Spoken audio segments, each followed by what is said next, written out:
Hey, I'm Adrian from Ad Infinitum, and you are watching Brutally Delicious.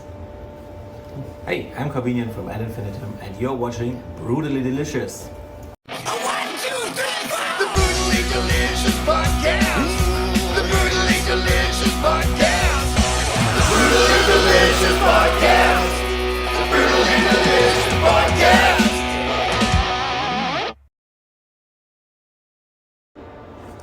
What's up, everybody? I'm Dark Mason with Brutally Delicious. I am sitting here right now with Adrian and Corbinian from Ad Infinitum. Guys, how are you doing today? Hey, Mark. Hey, thanks for having us. Of course, thanks for being here. So, is this your first time in Virginia?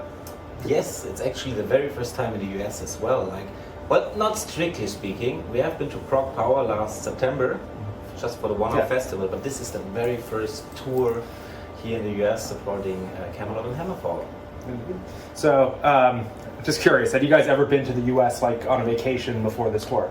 No, not us. Yeah, it's like the biggest adventure that we are having so far. And we're all very happy that it's going so nice until now. There are just 4 more shows to go on this tour, including this one tonight in Richmond. It's only 4 left, yeah. Including tonight in Richmond. Yeah. And it's been a great experience so far. We're really we are very lucky that we have a good driver who is also making sure that we see some of the nice landscapes and have stops at points where it makes sense, that we see some of the country. And yeah, it's awesome. So, I'm glad to hear and welcome. So, your first album was released 2020, right? Chapter 1? Yeah. Okay. So, your other 2 tour mates, I think Kamelot's first album was like 95 or something. And Really? I think it was like mid-90s. That's, I don't know, it's that, yeah. Were you too alive at the time? I know Not me. But I was alive in 95, yes. Wait, how old are you? I'm 27. I was born in 1996. I remember that year. Fuck you. Well, fuck you too. Dude, it's fucking great. Glory to the Brave by Hammerfall was 1997.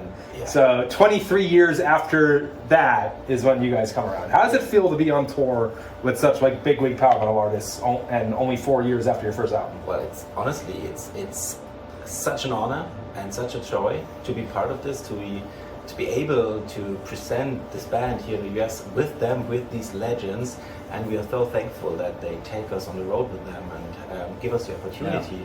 And on top of that, they're extremely nice people. We have great hangouts, not too many parties, but there were some parties, and we have a great time here. It's amazing. And also, like, the people here, the audience in the US, it's just overwhelming. So thank you everybody. This is great. To me, I'm really a big noob in what are like true old metal bands. So for me, it's like a first time really hearing their music. Last time we played at Wacken and I saw Hammerfall performing on the main stage. So it's super funny like that we are now playing a tour with them when I saw them literally last year on the biggest stage in the world, especially for metal festivals. Yeah, it's really cool. Cool. So, just as a, I'm American, I'm from New York, US-based symphonic / power metal nerd. For the longest time, it was impossible to see bands come here, period. I'm talking like, except for Kamelot because they're based out of America. Like, Wind Rose just came for the first time. I don't know if you're familiar with them. Sure. Yeah, exactly. Visions of Atlantis. Like, I'm seeing like a whole lot of Euro metal bands finally make their way over here, and obviously you guys are no exception. What is nice is that you guys are on, I don't want to say younger, the newer side to show me that the scene does go on. But it seems to me like there's this rising tide of, I usually say power metal, let's just say, like, metal where people can sing. Symphonic, power, like whatever umbrella term that is. How do you see this same wave I do? It's funny that you say it. Me personally, I haven't seen it like this. But maybe it's just because I'm newer to the industry than you are. Yeah. I don't. But yeah, if you see it, yeah. But isn't it good?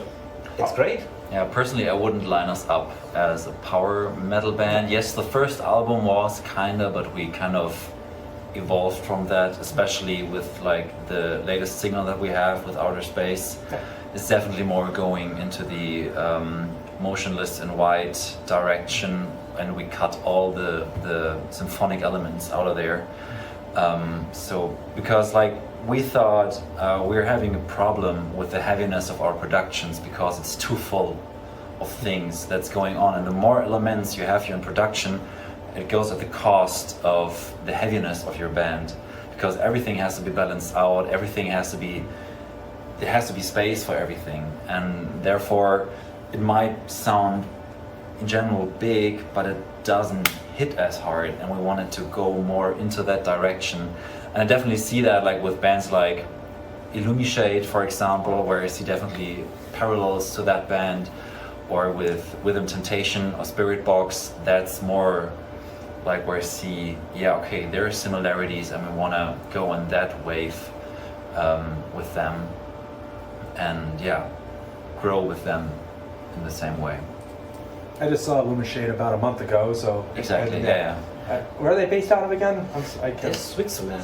Yeah. From Switzerland. They're Swiss. So, well, consider them part of the wave too, I guess. Yeah, for And sure. That was the other question I was going to ask, was like, stylistically, so I didn't have you guys in the power metal bucket. I just said, like, you know, you're on tour with two, and, you know, originally anyway, symphonic. Yeah. Is there a label you prefer for yourself? Do you just say metal? Like, how do you... We recently started talking or describing our music as modern metal. Yeah. Is that right? Yeah, I think it- so. It fits well because it is kind of modern and it's still metal, and we try to keep it hard. We have really low guitars, so that is Yeah. modern. I'm having a hard time digesting like everything into more and more subgenres, because the influences are countless. We have songs which are this genre, the other one is that, and I know metalheads tend to like have their own treasure, like this is mine, this is this meth alternative prog indie pop metal, and only I own it. And it's just music, man. It's if you enjoy it and it resonates with you on a certain level, it's yours. You don't need to label it like that strictly. It's not important. So just call it metal or modern metal. I mean, Yeah. you're certainly not... Yeah, we're not thinking about that. It's literally when we write music, it's about what do we like, where, and we grab like the ideas out of the room and say, yeah, this is something we all like, and we want to go down that road, and we don't know where it ends up. And if there are people who want to label this in their own way, fine. But for us, it's just music. Hey, that's nothing wrong with that. I was just gonna say, like, you say modern metal. You're definitely not like '80s metal, like. Yes. So, I mean, that's about as good as it Nothing wrong goes. with that.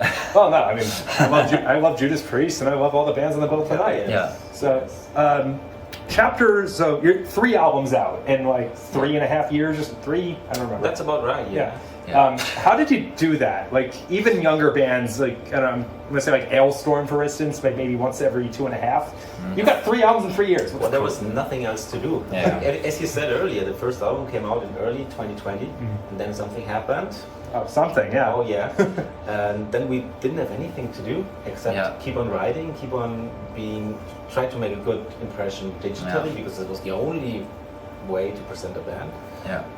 We just kept on writing and being creative, and we will keep on writing and be creative. Yeah, for sure. Like, I mean, it's not that dense actually if you are calculating it. Like, we had the first album in April 2020, then the next album in fall 2021, which is literally 1.5 years. It's totally fine to do that.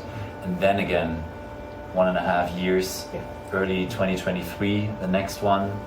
But in between was the acoustic version of the first album. Yeah, of but course. that was a holiday project. Like, Yeah, but still. it was definitely in the first 2 months of nobody knew what was going on, and we were all just playing around with ideas, and that's how the acoustic album happened. So in the U.S., people just learn to make banana bread. You actually did something productive. Hey, I love banana bread. Well, yeah, that was the stereotypical, like, Yeah. you know, we can't go to the movies anymore, let's, you know, bake.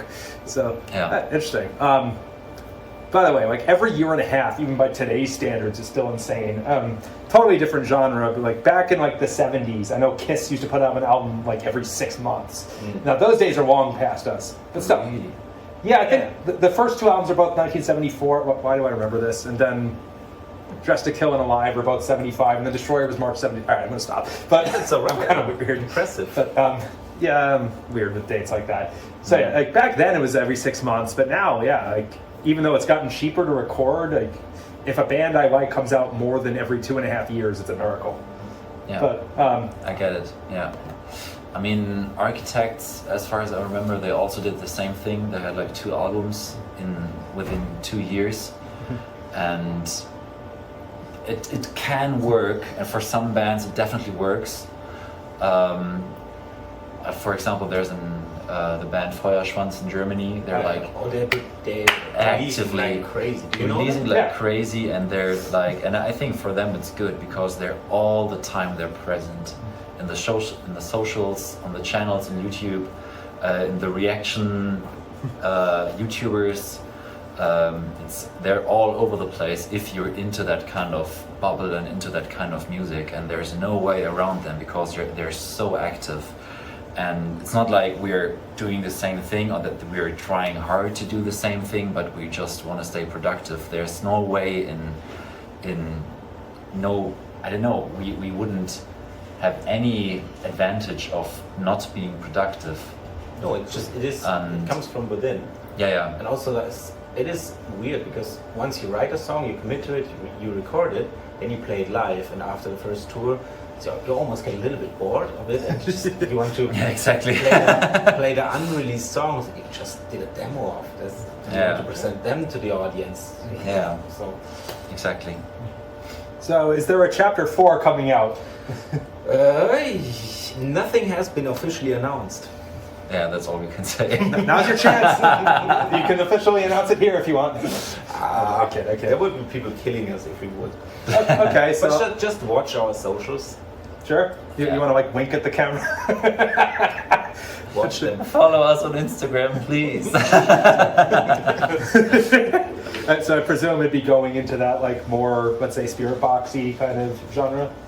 Is it? That's the thing, because like the latest song Outer Space has been labeled like, or we got many comments like, oh, that's definitely a spirit box vibe, and I don't really get it, because to us it's just, yeah, we have deep guitars, Melissa is screaming like she has done before, she is dealing with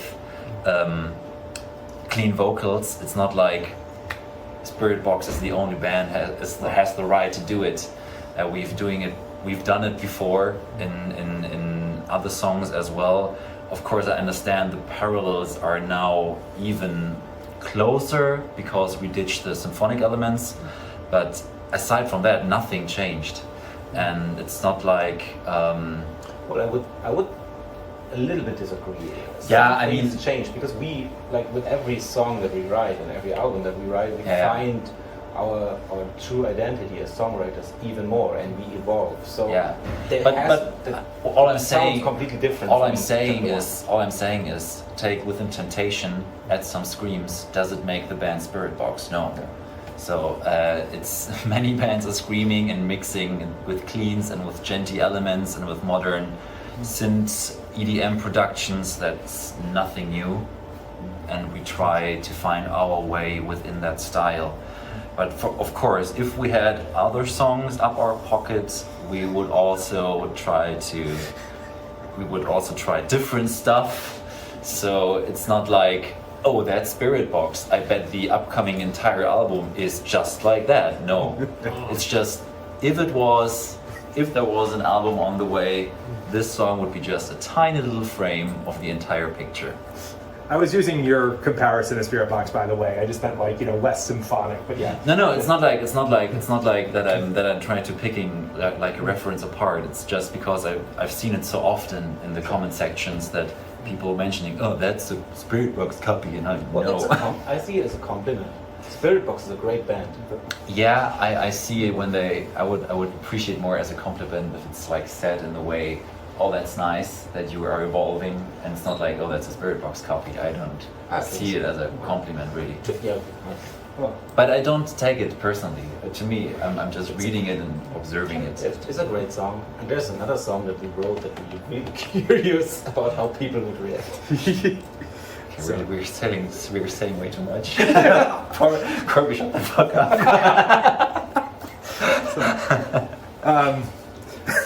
Okay, dad joke time. So Ad Infinitum abbreviates to AI, and so does, everyone else's favorite modern term. Yeah. Recently, Brutally Delicious, our podcast, had on Glenn Benton and asked him about his take. I don't know if you know Unleash the Archers. They recently had some controversy. I think their video was partially AI generated. Didn't know. Well, yeah, well, that's not a new thing actually. Well, what are your thoughts on it? Have you ever thought about integrating Okay, it? let's put it that way. Like in our latest music video, Outer Space, there's also I know for a fact that our videographer worked with AI to complete images. Like for example, worked with a white box. Same principle like with a green screen, and he extended the picture with AI in Photoshop and work with that. So if you use it as a tool, it's totally fine. And I don't get I would see it more as a chance. But of course, I do not really know what it means for the music industry as of now. Yeah. I'm also not sure. There's a very good YouTuber called Adam Neely. Oh, yeah. He recently made a video about AI music and Turing test.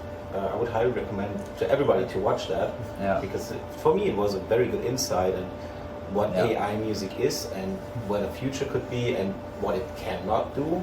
So I can recommend Adam Neely. Watch the video. I'm subscribed. I didn't even know about that one. Thank you. Adam Neely's the entire channel is great, but he specifically mentioned AI music. Yeah, like if you asked me like 6 months ago what I think about the evolution within the AI industry, I was like, yeah, images, it's working, lyrics, it's working, but music, hell no, that's still a long way to go. And then recently, like I think a month ago, I saw a website.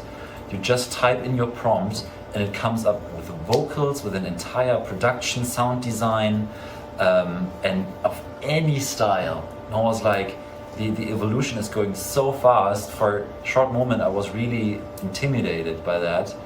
But at the same time, for me as a music consumer, I'm always about what have these people to say, what are their experiences, what are the emotions they want to try to transport, and what are the things they want me to resonate with. And that's the human element within that I feel understood by another musician.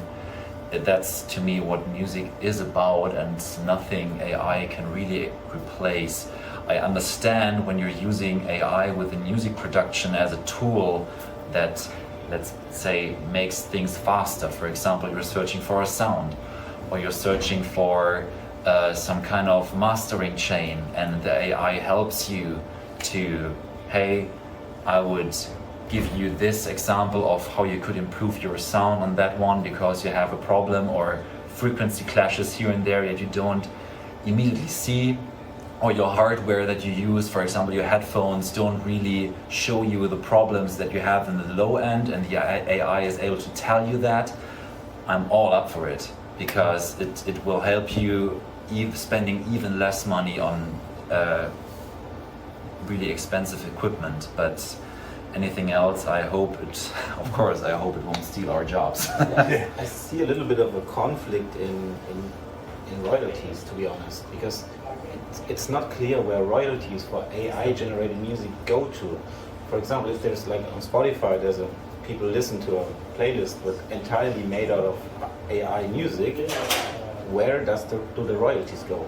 If it's a playlist from real bands, the royalties go to the bands. Yeah, the problem also with Spotify is that the royalties are just one big pot, Right. And from that, each artist gets his rightful share. But the more AI music lands in that pot, the smaller the share gets to the artist. So that's a really big problem. And I've heard rumors, I don't know if it's true, but I've heard rumors that Spotify is featuring these AI music, so they share, they have to pay to the artist is even less than it already is. And that's criminal to my perspective. But I don't know, let's see where it's going. I mean, Alex and Kamelot's trying to do something with that. I guess just last thing before we wrap up. I always ask, are you guys going on, like, not going on, playing 70,000 tons of metal next year? Is that another you can't say? Well, I don't know. I don't think I so. thought we haven't been approached. No. I mean, it was sometimes in the talks, but nothing has been confirmed. Yeah. And so, I'm sorry. That's fine. but we would not say no. I just meant, like, next year's plans. Like, do you have a headline running you? What's going on? Like, Well, when will we next see year, there's this? a couple of tours planned, but nothing that we can announce yet. But Yeah. there's stuff in the works. I mean, this fall we're in Europe for another 3 weeks with Kamelot, Blackbriar, and Frozen Crown. Yes, sir. Oh, that's a good And we will be in the usual cities all over Europe this fall. Make sure to get your tickets. And everything else will be announced very soon, I guess. Awesome. Oh, yes. Guys, thank you so much. Thank you very much. Great for job. coming. Thank you.